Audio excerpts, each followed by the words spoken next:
While we often think of the bikini as a modern invention of the 1940s, its story actually begins thousands of years ago. In the heart of Sicily, at the Villa Romana del Casale, archaeologists discovered stunning 4th century mosaics depicting women engaged in athletic competitions. These bikini girls are shown lifting weights and throwing discuses while wearing garments that look remarkably like modern sportswear, a chest band called a strophium, and a loincloth known as a subligaculum.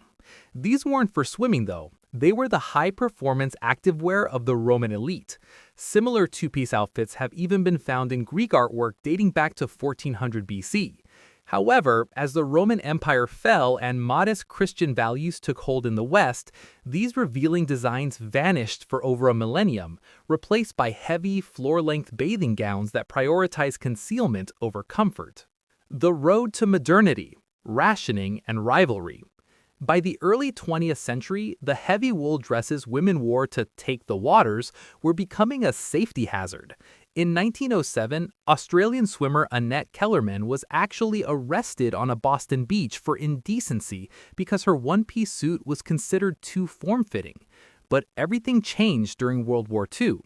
To support the war effort, the U.S. War Production Board issued Regulation L-85, which mandated a 10% reduction in the fabric used for women's swimwear. Manufacturers responded by snipping away the midriff section, creating a modest two-piece that still kept the navel strictly covered. This set the stage for two French designers, Jacques Heim and Louis Réard, to engage in a high-stakes fashion war in the summer of 1946. The atomic debut of 1946. In May 1946, Jacques Heim released a tiny two-piece he called the Atome, advertised as the world's smallest bathing suit. Not to be outdone, Louis Réard, a mechanical engineer by trade, unveiled an even smaller design just weeks later. His creation consisted of only 30 square inches of fabric, 4 triangles held together by string. Réard called it the Bikini, named after the Bikini Atoll where the US had just conducted nuclear tests. He hoped the fashion world's reaction would be just as explosive. The design was so scandalous that professional models refused to wear it, forcing Réard to hire a 19-year-old nude dancer named Micheline Bernardini for the debut at a Parisian public pool. The most shocking part? It was the first modern garment to expose the female navel. Controversy and the Hollywood breakthrough. Despite the initial media frenzy, the bikini faced a massive backlash. It was banned on beaches in Italy, Spain, and Portugal, and even the Vatican declared it sinful. In 1951, the first Miss World winner was crowned in a bikini, which caused such an uproar that the garment was banned from the pageant for decades. The turning point came via the silver screen. In 1953, a young Brigitte Bardot made headlines by posing in a bikini at the Cannes Film Festival.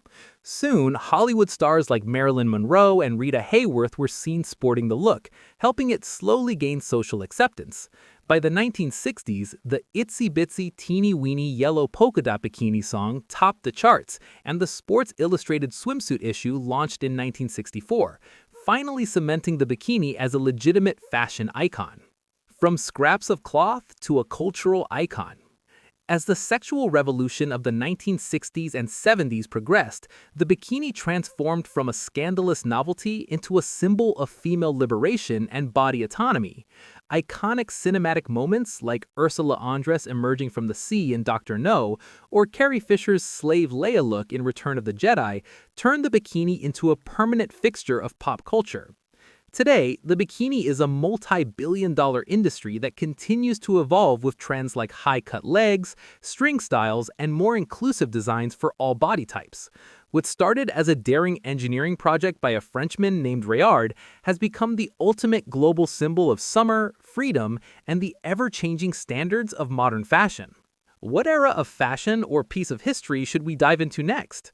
Let us know in the comments below, and don't forget to like, subscribe, and hit the bell button for more fascinating stories.